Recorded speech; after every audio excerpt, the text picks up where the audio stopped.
Am წუთებში საქართველოს პრეზიდენტი თავდაცვის სამინისტროს დაქვემდებარებაში მყოფ საწარმო დელტაში იმყოფება. მიხეილ სააკაშვილმა მიმდინარე საწარმო პროცესი დაათვალიერა. პრეზიდენტი ამ წუთებში იქ მომუშავე ადამიანებს მიმართავს. შეხვედრას პირდაპირ ეთერში ვთავთ.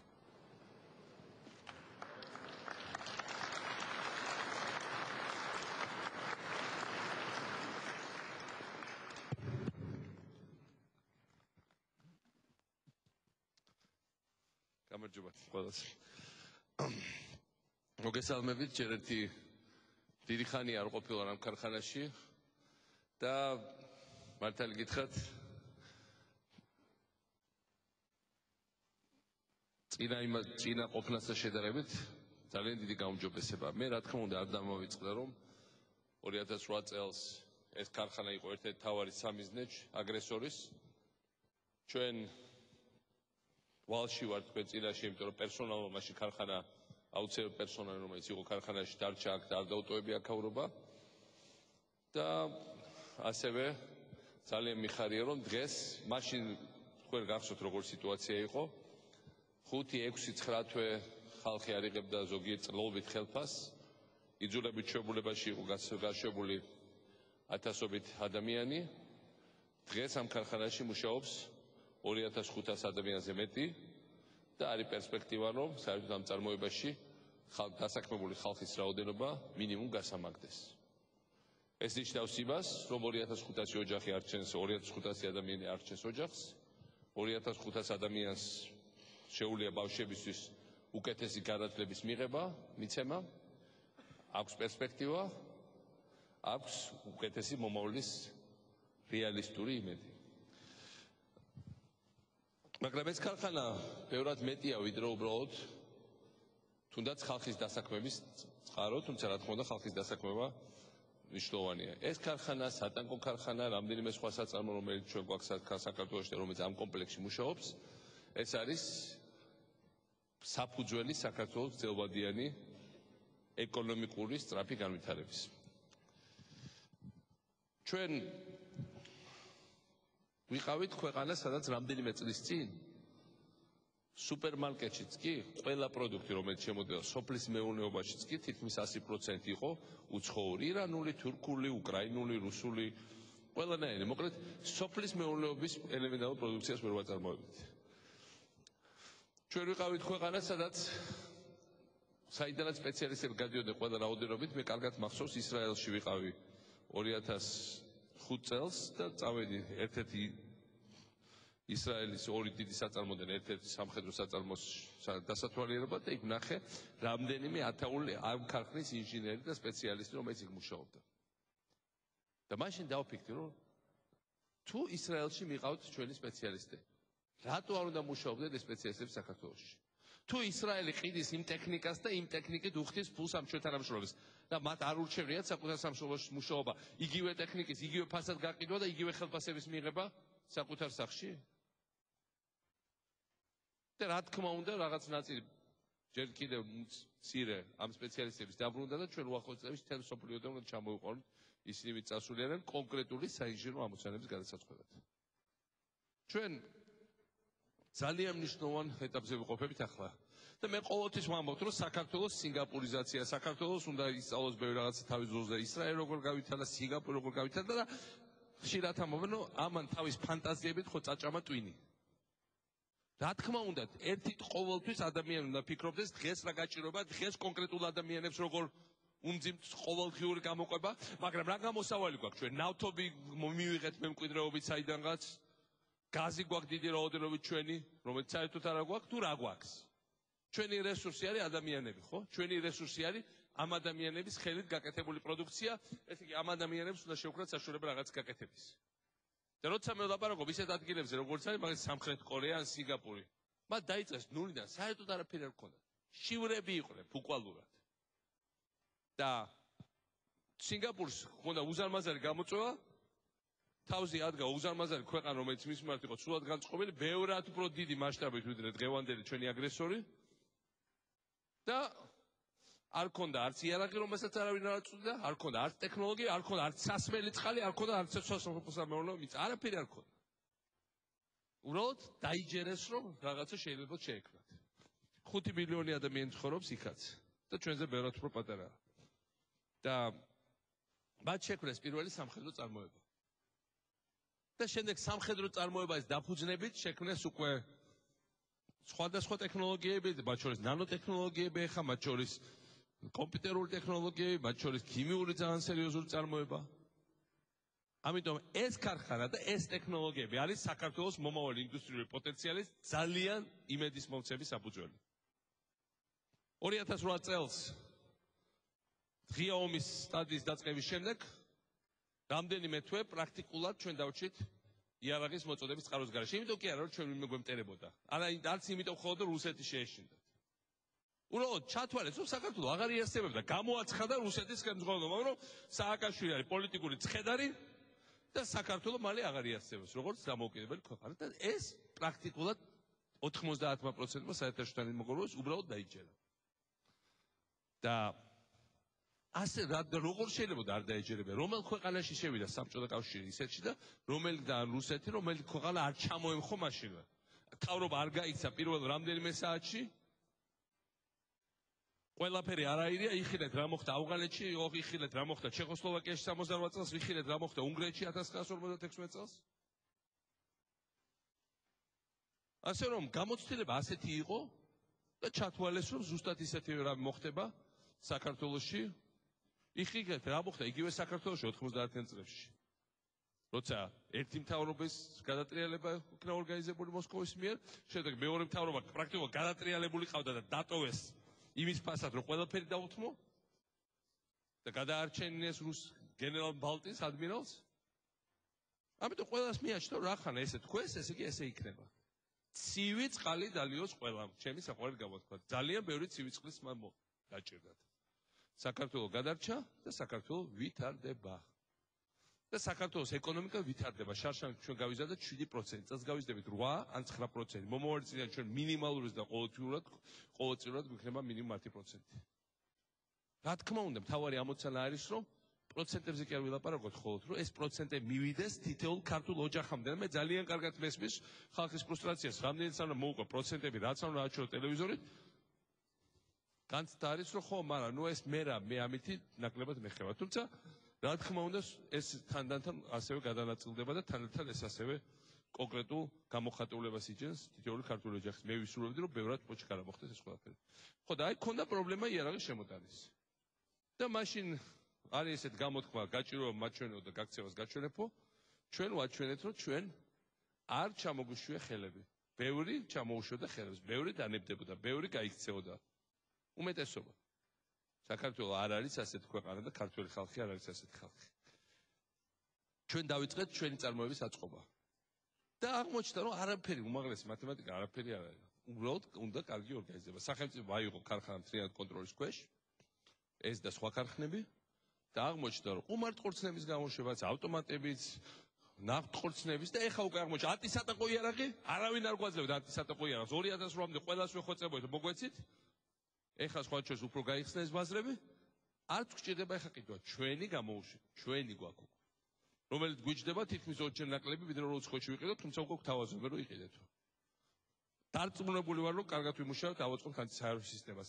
გუშინდელი უპილოტო რომ გამოცადეთ, ზოგიერთს ეს სათამაშო ეგონა და სადაც ვერდა რომ სათამაშოები ეგეთი ვიყიდეთ, წადი, აბა იყიდეთ ეგეთი სათამაშო, რომელიც 8 საათი დაფრინავს ავტონომიურ რეჟიმში, აქ ელექტრონული ეგეთი კამერები და ღამე შეუძლია ყველას გადაღება. წადით, იქნებ მინდა მოკიდოთ ეგეთი სათამაშო. რაღაცა ამდენი წელია ვცდილობ სადმე ყიდვას და ვერცად ვერაფერი ვერ ვიშოვეთ.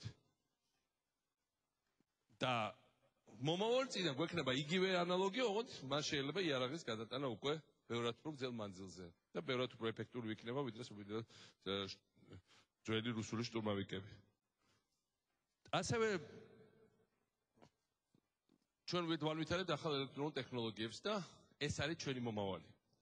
ჯერ მოხდა არსებული ცოდნის კოდიფიცირება, ეს არის პირველი ეტაპი, მაგრამ შემდეგი რომ სულ უფრო მეტმა ადამიანმა უნდა აითვისოს ახალი ტექნოლოგიები. და ჩვენი ხალხი ჩვენ რო გვენდობა, ეს იმითაც გამოჩნდა, რომ როდესაც რამდენიმე წლის წინ დავიწყე ლაპარაკი ახალგაზრდების გასაგონად, რომ ბავშვებო, ძმებო, დებო, შვილებო, აღარ გინდათ ამ საერთაშორისო ურთიერთობების ჩაბარება, საერთაშორისო სამართალზე 1000 გვარ სისულელებს მოეშვით. მომავალი ეკუთვნის საინჟინრო დარგებს, ტექნოლოგიას. თუ ჩვენ გვინდა ქვეყანა გქონდეს მომავალი ეკუთვნის ტექნოლოგიას და მაშინ ისეთი იყო რომ ვინ დაუჯერებს ამას. აი თუ არ დაგვიჯერებენ. ერთ ადგილზე სამხედრო საინჟინრო სფეროში ახლა სამხედრო აკადემიაში არის 70 ადგილი და სულ რამდენიმე ათეული ადგილი 40 ადგილი გვაქვს 70 კაცი აბარებს 70 აბსოლუტური რეკორდია ყველა დროის აგრარულ უნივერსიტეტში ელექტროსაინჟინეროზე ერთ ადგილზე 36 კაცი ფიზიკაზე ერთ ადგილზე 15 კაცი საქართველოში არასოდეს არ იყო ფიზიკაზე კონკურსი მაშინ მიუხედავად რომ საქართველოში იყო კარგი ფიზიკოსების და მათემატიკოსების სკოლა. ინფორმატიკაზე თბილისის სახელმწიფო უნივერსიტეტში და ფიზიკურ ფაკულტეტზე ერთ ადგილზე 7 ადამიანი. პროფტექნიკუმებში, ტექნიკურ სკოლებში ეხეს ვაუჩერები რო დავარიგეთ, 2 დღეში დაიტაცეს ყველა ვაუჩერი, რამდენიმე 1000 ლარიანი რომ ადამიანებმა აითვისონ პროფესია. ეს ნიშნავს იმას, რომ ჩვენ არავისგან თითქმის არაფერი აღარ გვექნება, მაგრამ ჩვენ გავხდებით დიდი ექსპორტერები ამ პროდუქციის. ჩვენ გავუშვებთ ჩვენ და უკვე გვაქვს სერიოზული მოლაპარაკებები ჩვენ ჯავშან ტრანსპორტირებს, ჩვენ ქვეითა საბრძოლო მანქანებს უცხოეთში, ჩვენ მიერ შექმნილი არ აქვს უფრო ხარისხიას ვიდრე აქამდე იმ ანალოგებს რომელიც ვიღებდით და ჩვენ აღჭურვავთ ასევე ჩვენ შეიარაღებულ ძალებს. და ეს არის ზუსტად ის, რომ ამ ტექნოლოგიებიდან წამოვა მე ბევრი სამოქალაქო ტექნოლოგია. უპილოტო საფრენი აპარატი მარტო სამხედრო დანიშნულების რა თქმა უნდა არ არის. ბევრი ასეთი ტექნიკა დღეს სოფლიოში ძალიან მოთხოვნადია სამოქალაქო მიზნებისთვის. და რა თქმა უნდა იმ პირობებში, როცა ინტელის კომპიუტერული ქარხანა გვაქვს საქართველოში და დავაპატერეთ ახალი პროდუქციების ხოლმე მათი გამოშვებული სუფთა ქართული ბრენდით. ზუსტად ასევე იმ ტექნოლოგიებს, რომელსაც ჩვენ ვამუშავებთ, მე მოყვება სოფლიოში გავრცელება. ქვეყნის თავდაცვა არის ძალიან მნიშვნელოვანი და ახლა ხდება მართლაც საოცრება ამ კუთხით. იმიტომ რომ ჩვენ კარგად გვახსოვს აფხაზეთს გვართმე და რუსეთი და თბილისის რესტორნები სავსე იყო მოკეიფე მოღრევე ადამიანებით და უფრო მეტი ტყვია-წამალი იხარჯებოდა საახალწლო ზეიმზე 92 და 93-ში ვიდრე და იქ იყო მუდმივი დეფიციტი იქ სადაც რუსეთი გვეომებოდა. ახლა შექმნით ჩვენ საქართველოს რეზერვების სისტემა. ჩვენ საქართველოში გვაქვს 30000 კაცია შეიარაღებული ძალები, ეს არის მცირე, მაგრამ მინიმუმი ჩვენი ქვეყნისთვის. მაგრამ ამის გარდა ჩვენ დავიწყეთ რეზერვისტთა სისტემის ხელახლა აწყობა. და მივიღეთ ფენომენალური შედეგი. ჩვენ მტერს ეს ძალიან აღიზიანებს და მათ ქართველ აგენტებს, ეგრეთ წოდებულ პოლიტიკოსებს ძალიან აღიზიანებთ რეზერვისტები. მაგრამ ყველა სოფელში, სადაც საუდარცო სამინისტრო შევიდა, ყველას დასრული მამაკაცი ჩაეწერა რეზერვში. გამაუგნებელი შედეგია. ყველა საქართველოს მოქალაქე მიუხედავად ეთნიკური წარმომავლობისა, მაგალითად აზერბაიჯანელები დასახლებულ რაიონებში, სოფლებში 100%-იანი ჩაწერა არის მამაკაცების. ეხლა რამდენიმე სოფელში მოხდა ეთნიკური სომხების დასახლების, ზუსტად იგივე სიტუაცია. ზუსტად იგივე სიტუაცია, რა თქმა უნდა, ეთნიკურ ქართველ დასახლებულ ადგილებში. ჩვენ უკვე ზაფხულში გვეყოლება 70000 აი ესეთი ნებაყოფლობითი რეზერვისტი გადამზადებული საქართველოს მასშტაბით. მომავალ წელს ჩვენ გვეყოლება 150000. ეს ნიშნავს იმას, რომ ყველა სოფელს ეყოლება რაზმი თავის დაცვას. ეს არის ყველაზე მყარი გარანტია მშვიდობის. იმიტომ რომ ფაშისტური გერმანიამ უარი თქვა შვეიცარიაში შესვლაზე, იმიტომ რომ შვეიცარია ერთადერთი ევროპული ქვეყანა იყო, რომელსაც აწყობილი ჰქონდა რეზერვისტთა სისტემა და ხშირად ამბობენ, რომ ვიღაცები ხანდახან მათ შორის უცხოელი დიპლომატმა შეიძლება თქვას, რომ აი ეს რეზერვისტთა სისტემა მაინც რა ვიცით, კარგად შეისწავლეთ, უბრალოდ უფრო დიდხანს განიხილეთ, და 2008 წელს ჩვენ კარგად დავინახეთ. ჩვენ გვჭირდება შიდა ტერიტორიული დაცვა და არავინ არ გააკეთებს ჩვენ საქმეს ჩვენს გარდა. და კიდევ ერთხელ მე მაგ შვეიცარიის მაგალითი. ყველა ევროპული ქვეყანა ადვილად აიღეს, გარდა იმ ქვეყნისა, რომელსაც ჰქონდა კარგი რეზერვისტთა სისტემა. და ამიტომ საქართველოს პირველ რიგში ჩვენი ხალხის მეშვეობით უნდა იზრუნოს საკუთარი სამშობლოს დაცვაზე. და რა თქმა უნდა ჩვენ ამას ყველათად გავგებ, მაგრამ როცა ამ ხალხს აღჭურვა, რა თქმა უნდა ამზადებ უნდა აღჭურვა. და რა თქმა უნდა მე გამიხარდება, რომ ჩვენ არ ვიყოთ დამოკიდებული ევროპული ქვეყნებიდან და სხვა ქვეყნებიდან მოწოდებულ იარაღზე, რამე ჩვენი კონდეს, ესე იგი ჩვენი საწარმო მუშაობდით, რომ მაინც ხო საყიდელი გვაქვს, ხო? არ ჯობია ჩვენი გამოვუშვათ 5-ჯერ, 6-ჯერ, 10-ჯერ უფრო იაფად და ჩვენი ხალხი დავასახმოთ. და რომ გამოვუშვებთ და გავაკეთებთ, მე ამას გავყიდით ასევე უცხოეთში, როგორც კი ჩვენ მოთხოვნებს ცირად დავაკმაყოფილებთ. აქ ეს არის, ამიტომ შვიდობისთვის ეს არის ძალიან მნიშვნელოვანი, როცა ქვეყანას აქვს თავის წარმოება და როცა ქვეყანას ყავს ასევე თავისი ხალხი, თავისი რეზერვ სისტემა, თავისი შეიარაღებული ძალები, ეს არის ყველა შესაძლო აგრესორისთვის საქართველოს შემთხვევაში აგრესორი მხოლოდ ერთია, როგორც ვიცით ყველა, ძალიან კაფეო შემაკაებელი. იმისათვის რომ ჩვენ ეკონომიკას არ შევქმნეს განვითარების პრობლემები. იმისათვის რომ ჩვენ კონდეს ის ორნიშნას და რომელმაც საქართველოს მიიყვანოს იმ სინგაპურიზაციამდე, რომელიც მე ვლაპარაკობ და ხშირად ვიღაცები ამბობდნენ, აი სინგაპური ხო მაინც ევროპული ქვეყანა ვართ. რა თქმა უნდა ევროპული ქვეყანა ვართ პოლიტიკური სისტემით.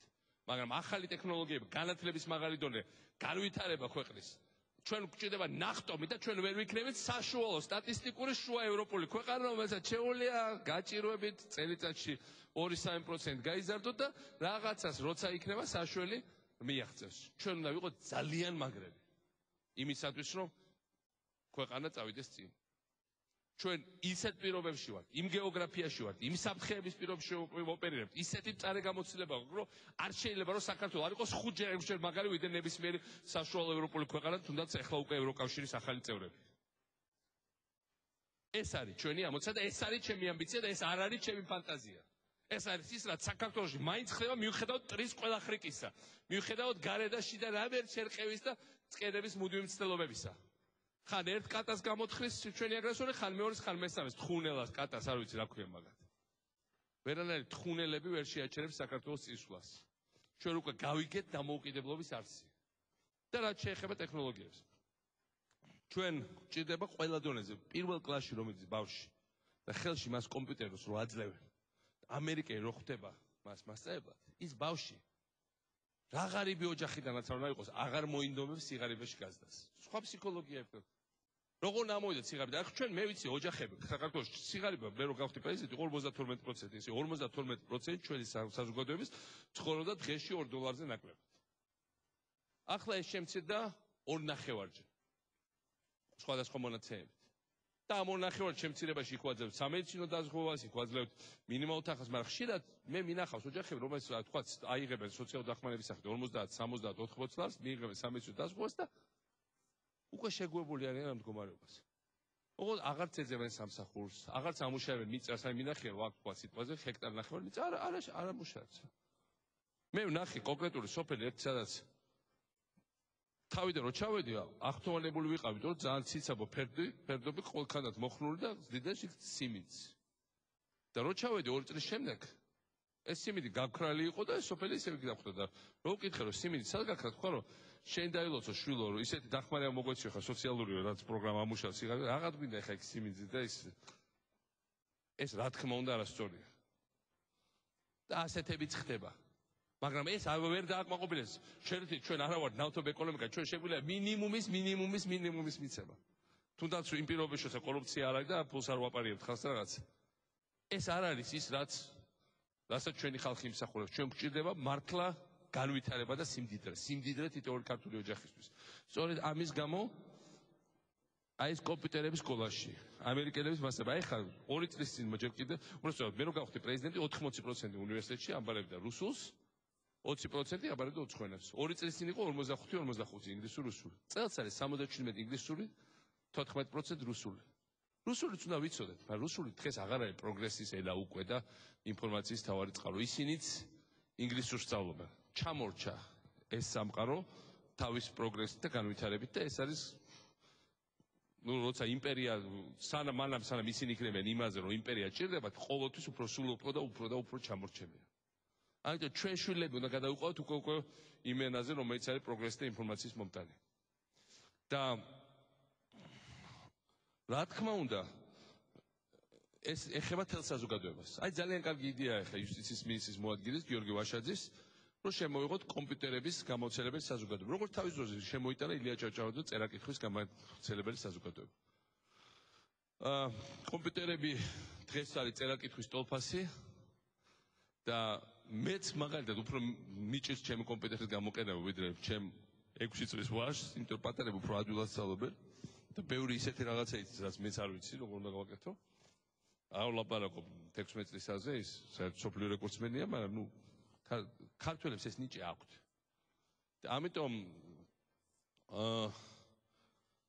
ეს კომპიუტერების გამოცემის საზოგადოება იქნება იუსტიციის სახლებთან და ყველა ასაკის ადამიანებს შეიძლება იქ მისვლა და უფასოდ მიიღება თელეამწოდნის ამ კომპიუტერებთან დაკავშირებით. რუსთავის შუაშორს გავაკეთეთ, რამდენიმე 1000 სხვადასხვა ასაკის ადამიანი დადის ყოველდღიურად პრაქტიკულად რიგები წარმოიქმნა. აი ოზურგეთში ამ დღეებში იუსტიციის სახლს იქ ვაკეთებთ იგერთა და თბილისში უზარმაზარი იქნება იქ იქნება ზუსტად ასევე.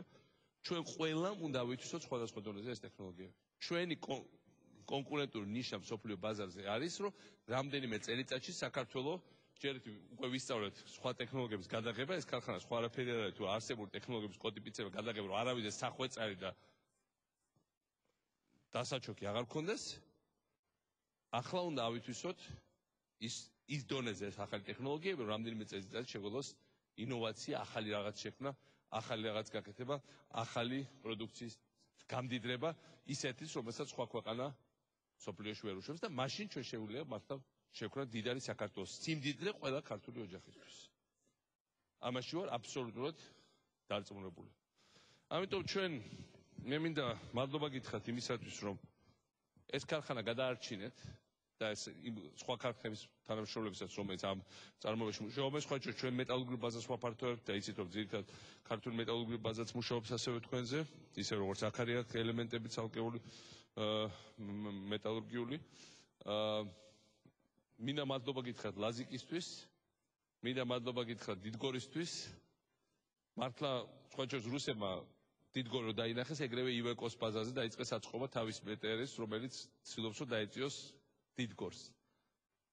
მე ხა რუსეთი რო გვბაძავს ჩვენ პოლიციის შენობებში, უბრალოდ რო უნდა მიბაძო პოლიციის ფორმებში, შენობებში, მანქანებში ან რა ვიცი, ეკონომიკურ რაღაც რეფორმების გაკეთების იმიტაციაში ეს არ მიყვარს.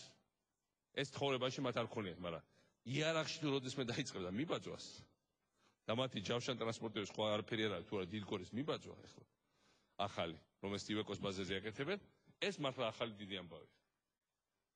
ესე იგი მართლა რაღაცა შეუძლებია რა. ნამდვილად არ ვაპირებთ ჩვენ ხა ის სხვა წარმოება, სხვა ქვეყანა, სხვა მასშტაბებია და ჩვენ მათი კონკურენტები ვერ ვიქნებით, მაგრამ პატარა ქვეყანასაც შეძლებია რაღაცა ისეც გაკეთება იმ სფეროში, რომელიც არას ყოველთვის იყო მათი მონოპოლია და ეს არის მართლა სასწაული. ისევე როგორც სხვა შორის მუდმივად დაფრინავენ ჩვენ ტერიტორიაზე უპილოტოები რუსების. ყველა მათ უპილოტოს ჯობია ეს რაც ჩვენ ხა გამოვშვით. იმიტომ რომ ვიცით კარგად შევისწავლეთ რა დაფრინავს და ბევრად უფრო დეტალური სადაზვერვო ინფორმაცია გვაქვს, ხა ყველაფერს ვერ ვიტყვი. ეს ჯობია. ეხლა ამასაც რომ მობაძავენ, საინტერესო იქნება, მაგრამ ყველა შემთხვევაში ჩვენი არ არის ჩვენი ამოცანა მათთან კონკურენცია კიდევ ერთხელ ვიმეორებ. ჩვენი ამოცანაა რომ ჩვენი ნიშა ვიპოვოთ, ჩვენი ეკონომიკა განავითაროთ, ჩვენი ტექნოლოგიები შევხვდეთ, ჩვენი ხალხი დავასაკვოთ, ჩვენი ქვეყანა იყოს დაცული და მუდმივად ქონდეს გარანტია გრძელვადიანი პროგრესის. ეს არის რასაც ჩვენ ყველანი ერთად ვაკეთებთ. ეს ქარხანა, რომელიც იყო ხაფავდა სულს, მოდი პირდაპირ თქვათ. ამ ქარხნის გადარჩენა არის სიმბოლო იმისა, როგორ მოახდინა საქართველოს თითქმის შეუძლებელი ყველანაირი საშინელი პროგნოზის მიუხედავად.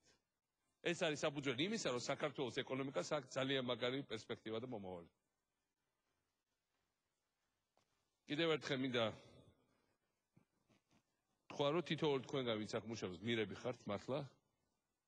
შრომითი გმირებიც და ფიზიკური გმირებიც საბრძოლო, იმიტომ რომ კიდევ თქვენ მოვიყვეთ თქვენ იყავით ბრძოლის წინა ხაზზე, მათ შორის პირდაპირაც.